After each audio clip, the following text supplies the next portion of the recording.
नमस्कार। आप देख रहे हैं न्यूजो और मैं हूं प्रवीण झा। बात करेंगे मोदी सरकार में जो अब फिर से कैबिनेट रिसफल होने वाला है उसको लेकर, क्योंकि कहा यह जा रहा है कि 2027 के पहले, यानी कि अभी जो दो तीन राज्यों में चुनाव है, खास करके जो सबसे बड़े राज्य यूपी और उसके बाद पंजाब, उत्तराखंड भी है साथ में, लेकिन इन जगहों पर जो चुनाव है इसको देखते हुए मोदी सरकार कैबिनेट रिसफल करने जा रही है। हालांकि इसकी तारीख अभी तय नहीं हुई है और इसके बारे में अभी कौन कौन उस मंत्रिमंडल में आएंगे इस नाम पर भी अभी चर्चा नहीं हुई है। हालांकि नाम पर चर्चा हो भी कैसे, पता तो सिर्फ कुछ लोगों को ही होता है, तो उनको भी खबर जो है वो आपको पता ही है कि या तो 24 घंटे या 12 घंटे पहले उनको बताया जाता है कि आपको मंत्री बनाया जा रहा है और आप आकर के ओथ लीजिए। तो ये सब सब कुछ चलता है, लेकिन अब कयास इस प्रकार से लगाए जा रहे हैं कि हो सकता है कि इस बार मोदी मंत्रिमंडल में नीतीश कुमार भी शामिल हो सकते हैं। यानी जेडीयू कोटे से इस बार नीतीश कुमार को शामिल किया जा सकता है, ये चर्चा चल रही है। अब इसमें सवाल ये उठता है कि क्या नीतीश कुमार मोदी कैबिनेट में शामिल होंगे या फिर नीतीश कुमार अभी बिहार में जेडीयू को फिर से पुनर्जीवित पुनर्जीवित क्या, जेडीयू तो पुनर्जीवित है, ये जेडीयू को मजबूत करने के लिए क्या बिहार में काम करेंगे और जेडीयू को मजबूत करेंगे, वहां रहेंगे या दिल्ली की राजनीति वो करेंगे, यानी केंद्र में वो मंत्रिमंडल में शामिल होंगे।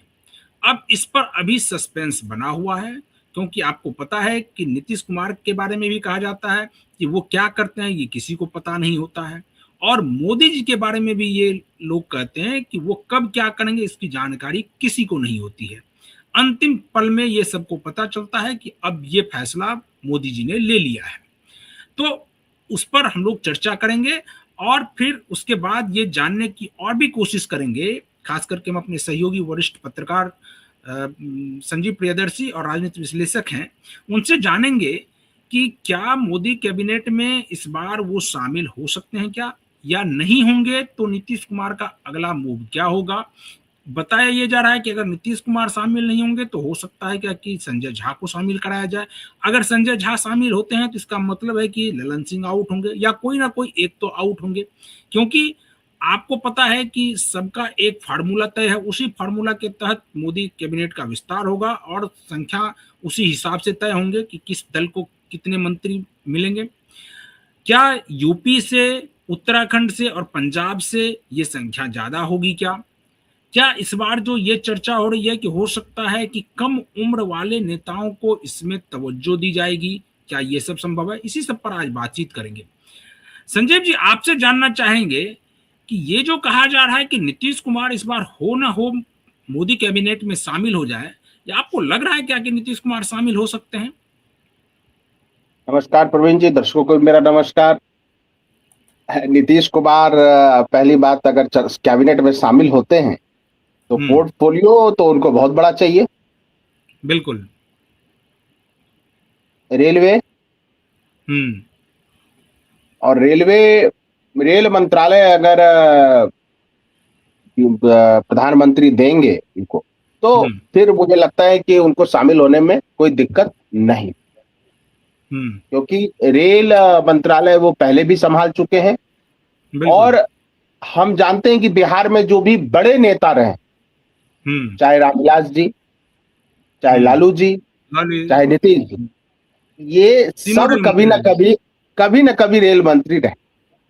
तो अगर नीतीश जी बनेंगे तो उनको रेल मंत्रालय चाहिए। तो और चूंकि देखिए नीतीश जी खुद इंजीनियर रहे हुए हैं, तो उनको बारीकियां बहुत कुछ पता है, मंत्रालय का अनुभव भी है। और फिर एक देखिए, मुझे लगता है कि वैसे नीतीश जी खुल के तो कभी बोलेंगे नहीं, लेकिन कोई भी पद उनके लिए छोटा ही है। इतना उन्होंने, मुख्यमंत्री के पद से तो बड़ा, आप देखिए प्रधानमंत्री का ही पद होता है।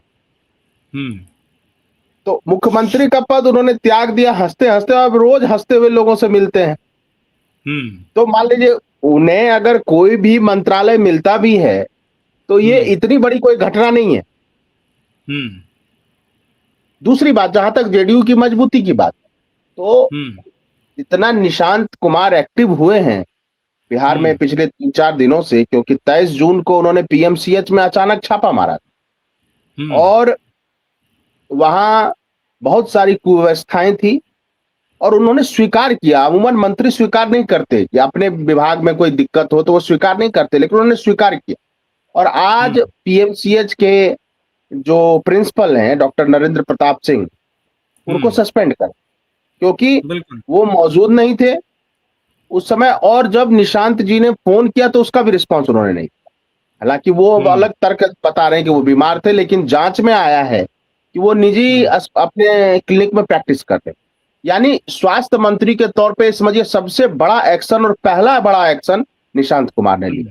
तो निशांत एक उम्मीद तो जगा दी है उन्होंने। और इधर जो राष्ट्रीय परिषद की जो बैठक हुई थी जेडीयू की, और उसमें ये हुआ था और संजय झा जी ने ही प्रस्ताव रखा था कि निशांत ही भविष्य के नेता है।